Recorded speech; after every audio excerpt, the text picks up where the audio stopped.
Mesdames, Messieurs, bonsoir et merci de suivre ce 20h à la une de l'actualité, la visite de courtoisie du chef du gouvernement à Touba ce samedi. Ousmane Sonko rassure le khalife général des Mourides sur l'approvisionnement correct en eau potable. 3 forages ont été inaugurés par la même occasion. Dans la ville sainte, le groupe Futur Média a effectué son ziar habituel sous la houlette du directeur général. Birandour a transmis l'hommage rendu par le président du conseil d'administration Youssou Ndour au khalife général et a rassuré sur la bonne couverture médiatique de l'événement. La caravane de reboisement est lancée ce 2 août à la forêt classée de Mbao par le président Bassirou Diomaye Faye. 1 million d'arbres plantés en 48 heures, c'est le défi à relever pour une citoyenneté engagée. En sport Afrobasket 2025, les demi-finales se jouent présentement entre le Sénégal et le Nigeria. Un match très serré, des résultats attendus d'un instant à l'autre. Autre résultat attendu, le nouveau président de la Fédération sénégalaise de football. Le vote se passe au CICAD avec une suspension provisoire.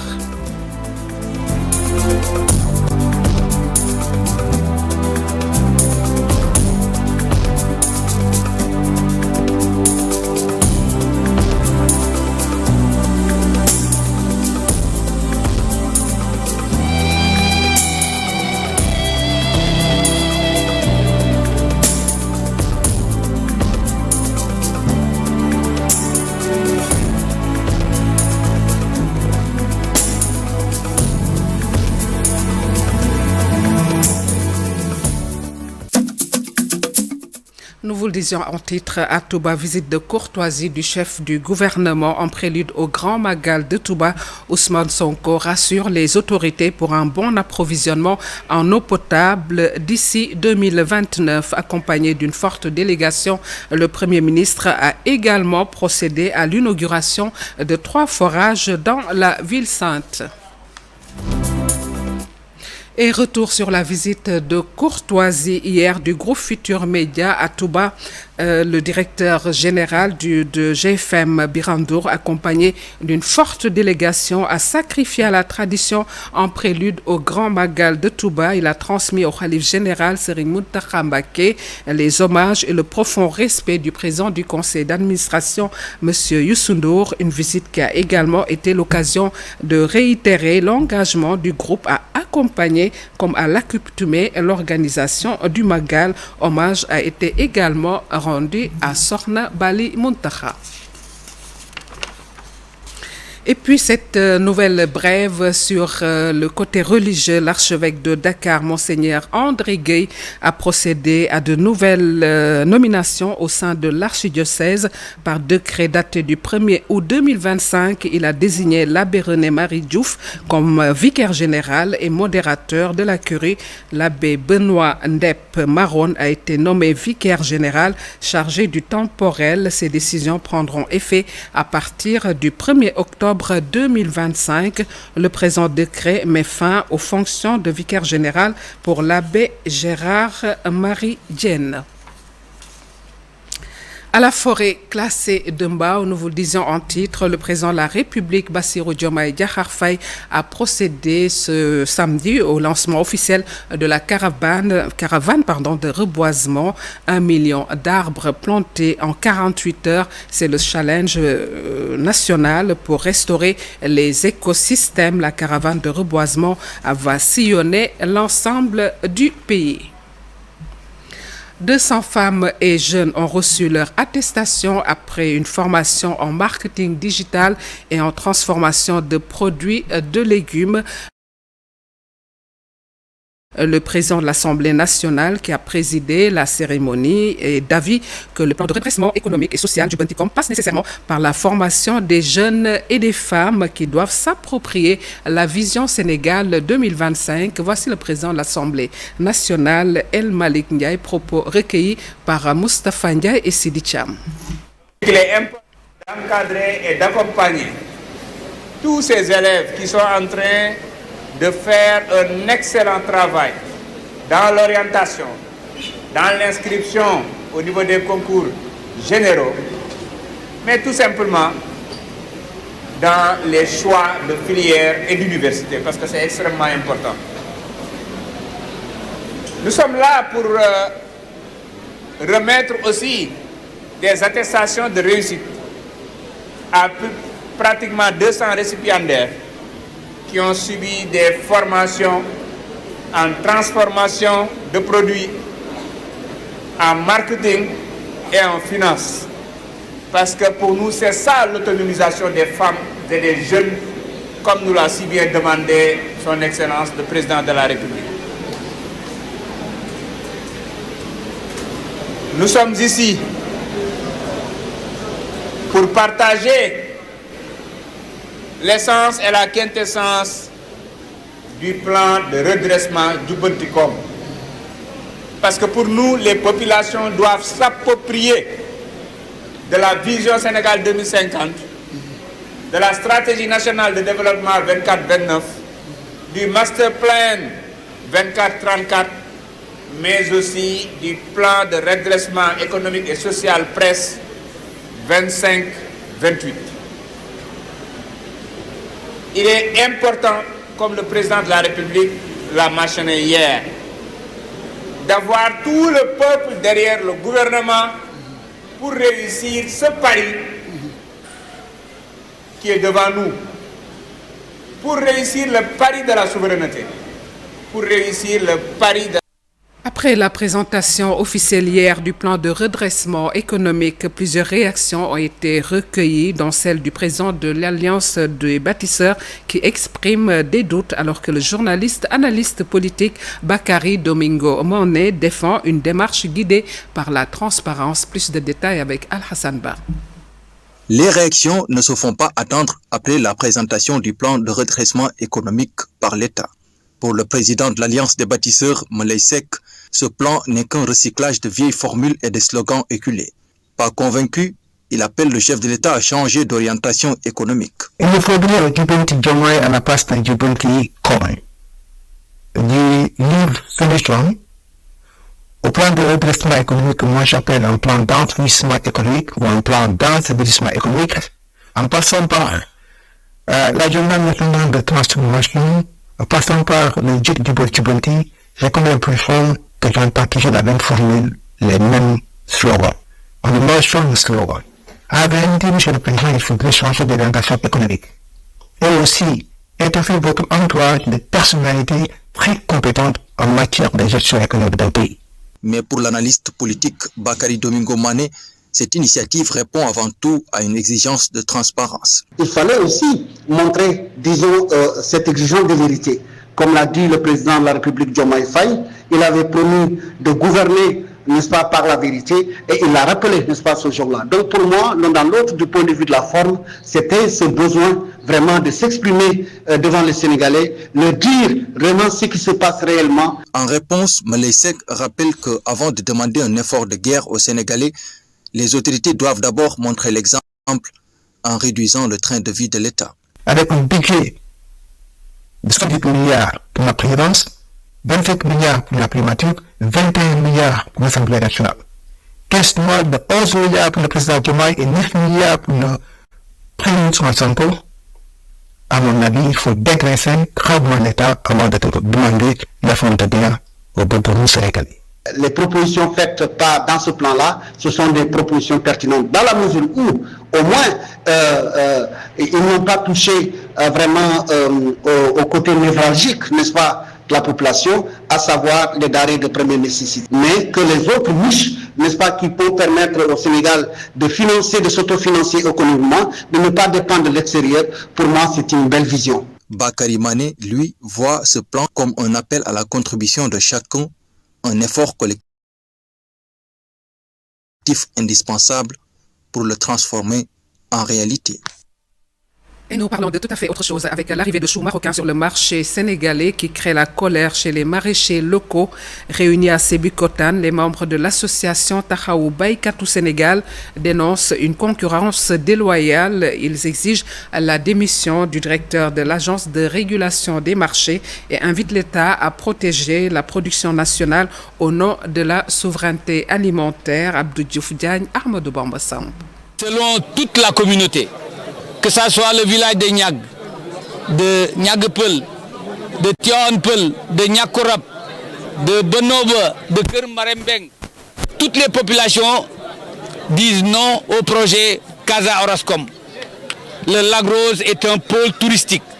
Et ça, c'était très bien défini lors de la rencontre avec l'ancien président. Aujourd'hui, que Casa Orascom, l'État l'attribue 216 hectares, ils vont construire 18 mois de logement, prévoir 140 à 150 000 personnes entre le Lac Rose et la mer. Quelles sont les conséquences de cet affreux projet, appelé pompeusement Ville Verte?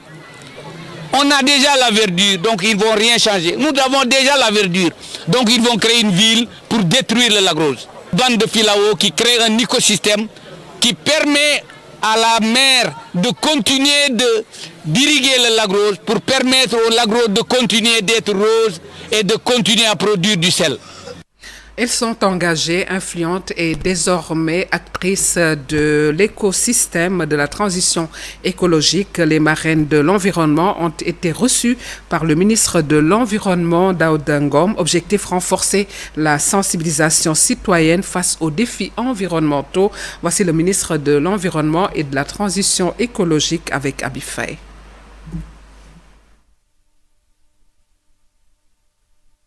Qui n'est pas mis en place. Autre fait marquant l'actualité, opération Quartier Vert à Tchamen Kadior.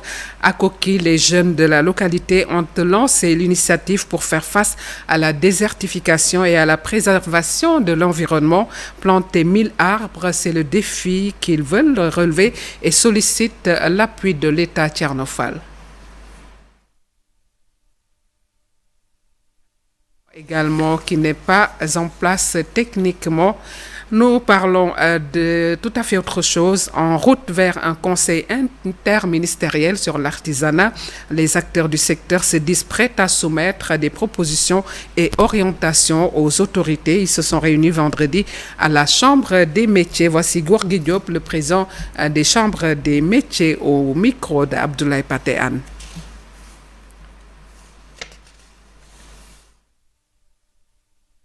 Également qui n'est pas en place. À Pikine, le centre de soutien scolaire Djoudou met à l'honneur l'excellence. Le centre accompagne depuis plus de 30 ans les enfants issus de milieux défavorisés dans leur parcours éducatif. Plusieurs élèves ont été récompensés pour leurs résultats scolaires. Abi Faye a assisté à la cérémonie. Au cœur de Pikine, le centre de soutien scolaire Djoudou célèbre l'excellence. Depuis plus de 30 ans, cette structure éducative œuvre pour un même objectif: sortir les enfants défavorisés de la spirale de la pauvreté, de l'ignorance et de la délinquance. Cette année encore, des dizaines d'élèves ont été distingués pour leurs résultats scolaires exceptionnels. Sortir les enfants défavorisés de la spirale de pauvreté, de l'ignorance et de la délinquance en leur offrant une prise en charge complète et humaine. Depuis nos débuts, nous avons accompagné des centaines et des centaines de jeunes en leur donnant la possibilité d'étudier dans les meilleures écoles privées de Pikine et de Dakar. Cette prise en charge comprend les frais de scolarité, les fournitures scolaires, le transport, les frais médicaux et l'aide alimentaire, grâce à l'appui indéfectible de nos parrains, marraines. Dans une ambiance festive, les élèves ont livré une prestation artistique riche de symboles.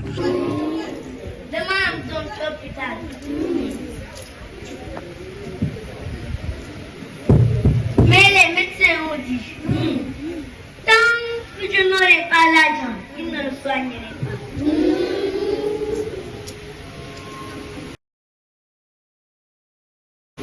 Médecins,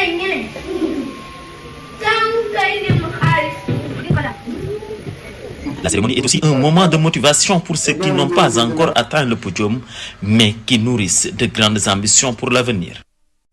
Ils seront primés.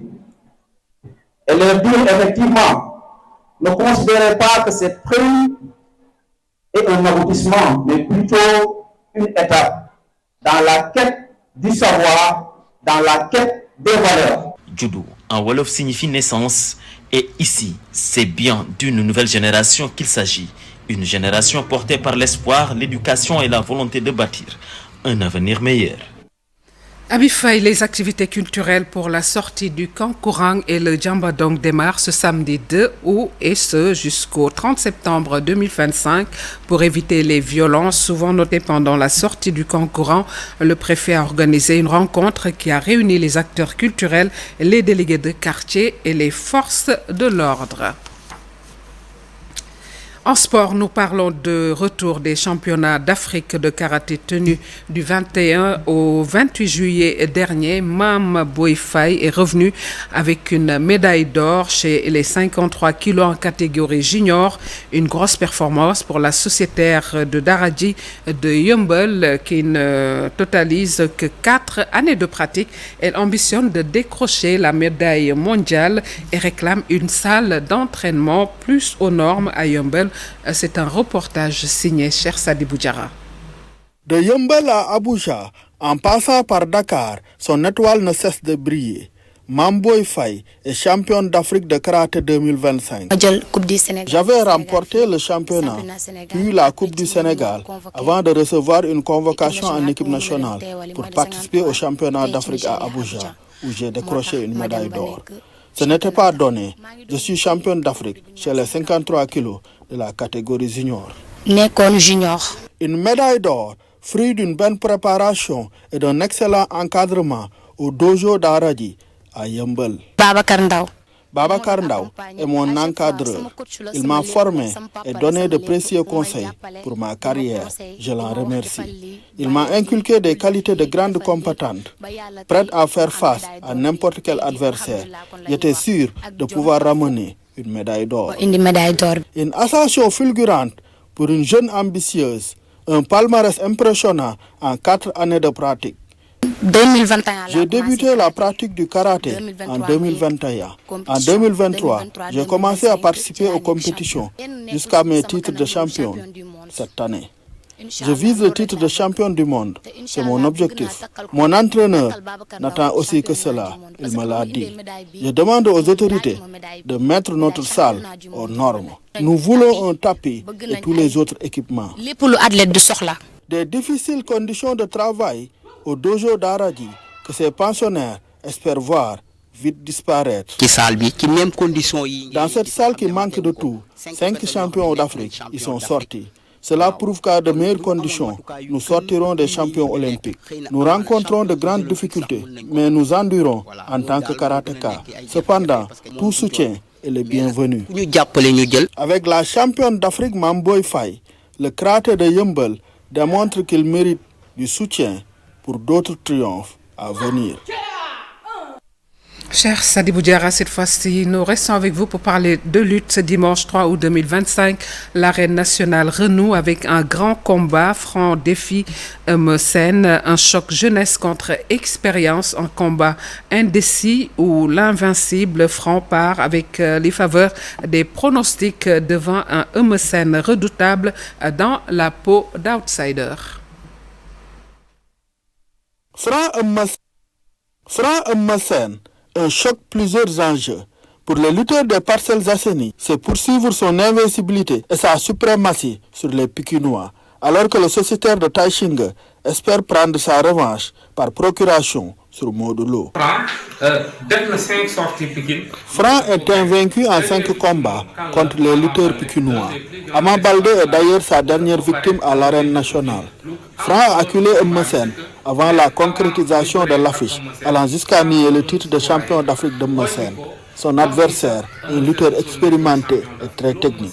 Toutefois, Franc est le favori légèrement, car en sport individuel, le plus jeune part avec les faveurs du pronostic. Cependant, Eumeu Sène, outsider, est toujours dangereux. La preuve, son combat contre Sa Thiès. Sa dernière victime. Un combat épique en perspective, de la bagarre et de la lutte pure sont attendus. Franc est un lutteur complet, tout comme Eumeu Sène. Cette dernière ne boxe pas de façon académique, mais ses coups sont puissants. Franc, lui, se bagarre pour avoir une ouverture pour lutter, car sûr de sa force. La durée du combat n'est pas prévisible. Franc a l'habitude d'attaquer pour plier le combat. Eumeu Sène va devoir déjouer cette tactique en faisant un repli et imposer la bagarre avant le corps à corps. Que le meilleur gagne. Le combat Eumeu Sène Franc ou l'expérience contre la jeunesse, c'est ce dimanche à l'arène nationale. La grosse interrogation est stop ou encore pour Franc.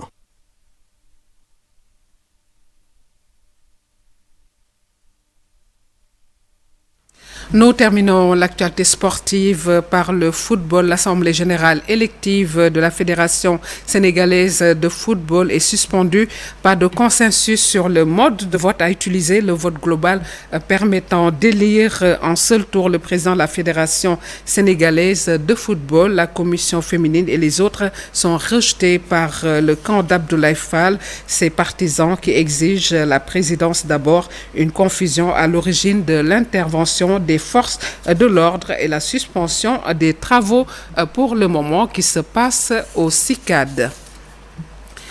Et puis Afrobasket 2025, dommage pour les Lions du Sénégal. Le Nigeria décroche le ticket de la finale face au Sénégal. Une rencontre très serrée qui était de 68 à 75 pour les Nigérianes. Voilà qui met fin à cette présente édition. Merci de l'avoir suivi. C'était une réalisation de Daniel Diouf, Pape Maguette Diakhaté, Abdourahmane Muntaga et Idriss Touré au montage et bien sûr Diamil Sy. On se retrouve demain, Inch'Allah. D'ici là, excellente suite des programmes sur la télévision Leader. Au revoir.